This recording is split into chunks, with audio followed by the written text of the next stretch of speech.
The month passed faster than Lila could believe.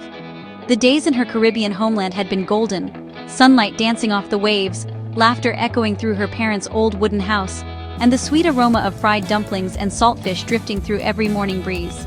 But as her final evening approached, the sunset seemed to burn slower, heavier, as though the island itself didn't want her to leave.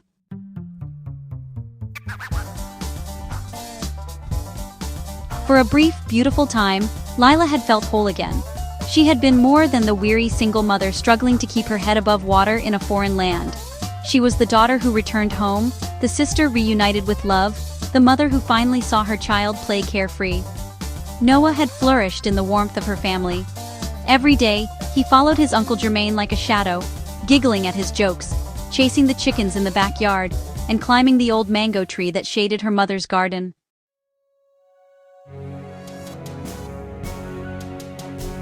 Her mother would sit on the porch, knitting, and smile at Noah's delight.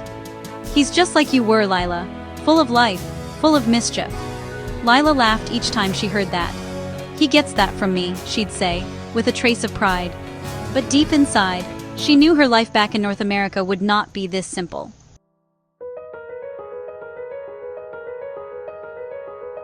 Now, on the night before the return flight, Lila sat by her old bedroom window, the same one she had stared through as a child dreaming of life abroad.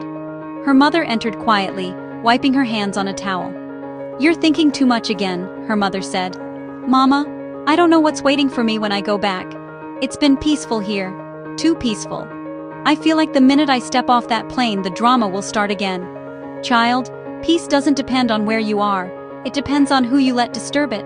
You've been through plenty storms already. You'll weather this one too."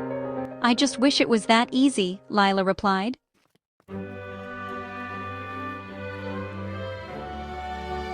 The morning air carried the bittersweet scent of dew on hibiscus petals as the family prepared for the airport. Lila's father packed the bags into the car, while her siblings hovered around Noah, who was bouncing with excitement.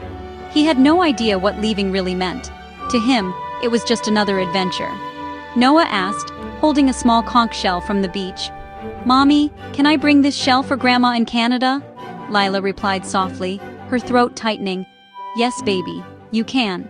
She had to keep it together.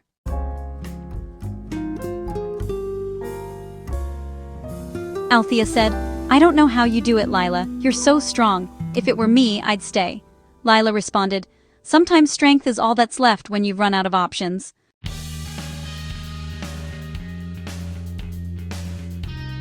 At the airport, the scene was filled with teary goodbyes. Her parents waved until she disappeared through security, and Lila's chest ached as she walked away, hand in hand with Noah. The moment the plane's engines roared to life, her heart began to sink. As the Caribbean islands vanished beneath the clouds, Lila stared out the window, lost in thought. The journey ahead felt uncertain, too calm, as though the quiet before a storm. She closed her eyes and whispered a short prayer. Lila in her heart murmured, "Lord, please help me handle whatever is waiting for us."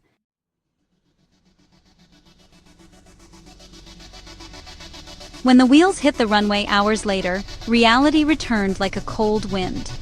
The terminal's gray walls, the distant chatter and accents that no longer comforted her, the rush of passengers, all of it reminded Lila that she was back in a place that didn't feel like home.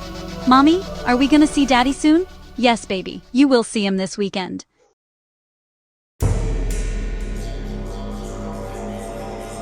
Her tone was careful, gentle. Micah had not called once during the entire month she was gone, not even a text. But that didn't surprise her. Micah was unpredictable. What did surprise her was that his mother had only sent one short message. "Hope Noah is doing okay. Tell me when you get back."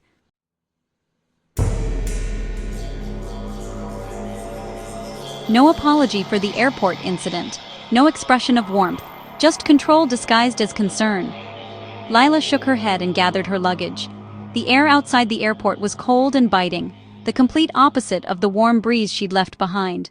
"Welcome back," she whispered to herself, forcing a smile for Noah's sake.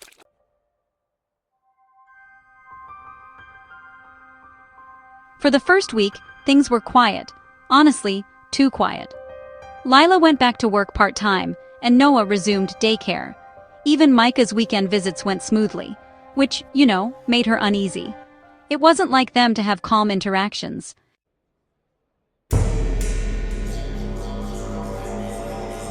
Then came the first call. "Lila," Micah's mother's voice said, dripping with forced politeness. "I'd like to have Noah for 2 weekends in a row to make up for the time we missed while you were away." Lila replied, "I understand, but Noah just got back. I'd like him to have some time to settle." "Oh, but that's unfair, don't you think? You had him for an entire month. He needs balance. We missed him."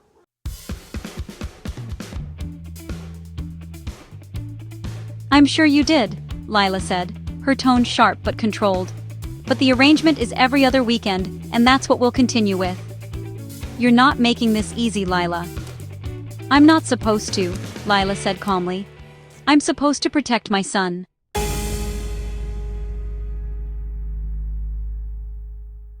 That night, as she tucked Noah into bed, she felt a heaviness in her chest. The peace she had found back home was already fading. It was as if the storm clouds she had escaped were following her across oceans.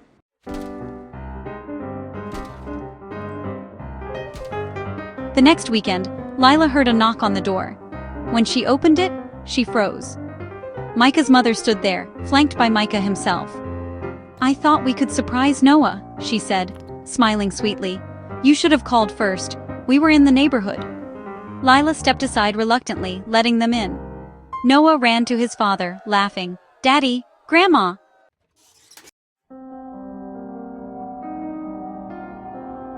Micah's mother immediately began fussing over him, asking questions, inspecting his hair, his clothes, as though checking for proof that Lila had failed in her care.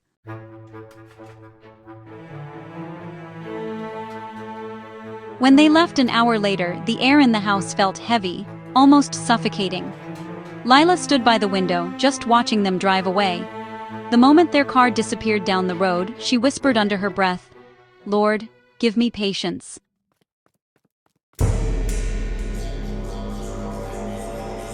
The following days brought this kind of unsettling calm.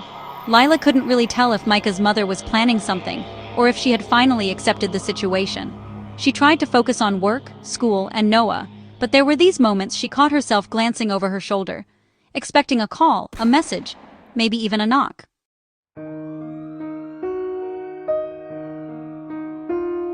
Her professor at university, noticing her exhaustion, pulled her aside one afternoon. "Lila, you've been working hard. You're one of my best students. But you seem distracted. Is everything all right?" Lila replied, "I'm just juggling a lot, sir. School, work, motherhood. You know how it is." The professor nodded, saying, "Take care of yourself. The world doesn't stop for us, but we can choose when to pause and breathe."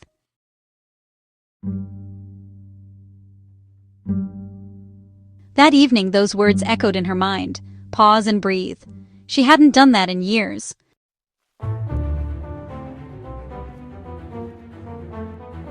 One Friday evening, after returning from work, Lila found a white envelope in her mailbox. It was from the family court. Her stomach dropped. Hands trembling, she tore it open. Petition for modification of custody agreement. Her breath caught. It was filed by Micah's mother. The reason cited: the child's emotional welfare is at risk due to instability and prolonged separation from paternal relatives.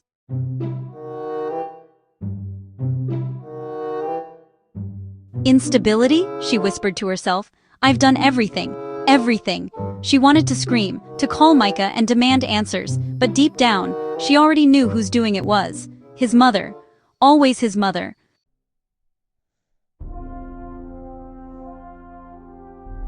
That night, as she watched Noah sleep, Lila felt anger, sorrow, and fear wash over her all at once. But then came something unexpected. Clarity. She realized that she couldn't let anger drive her.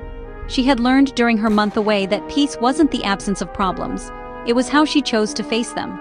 So instead of reacting, she prayed, "Lord, if this is another storm, help me to stand in it. Help me to fight with grace."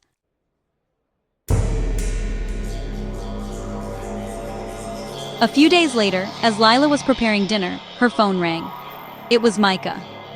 "Hey," he said, his voice soft. "Look, I just found out about the court papers. I didn't agree to this. It's Mom. She went behind my back." "Then stop her, Micah. Please, stop her before this gets worse."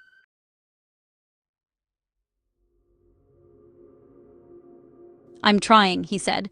"But you know how she is. She thinks she's protecting me. Or Noah. Protecting him from what? A mother who works hard? Who loves her son?" I know," he said quickly. "Just let me handle it." But Lila knew better. Micah rarely handled anything.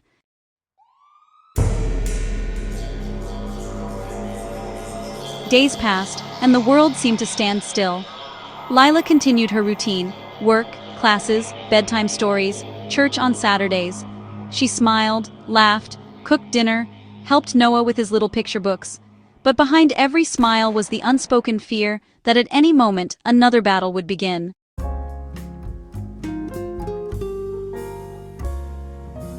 "Mommy, are you sad?" "No, baby, just tired. You need to rest, Mommy." Tears pricked her eyes as she kissed his forehead. "You're right, baby, I do."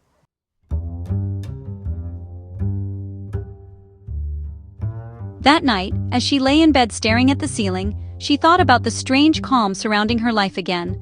It was like the quiet air before thunder cracks the sky, a deceptive peace. She could sense something building. Whether it was the court case, Micah's family, or something unseen, Lila didn't know. But she knew one thing for sure. She was not the same woman she used to be. She had walked through too much pain to crumble now.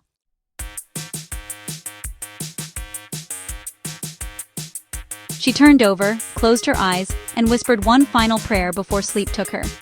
"Lord, I don't know what storm is coming next, but help me to face it standing tall."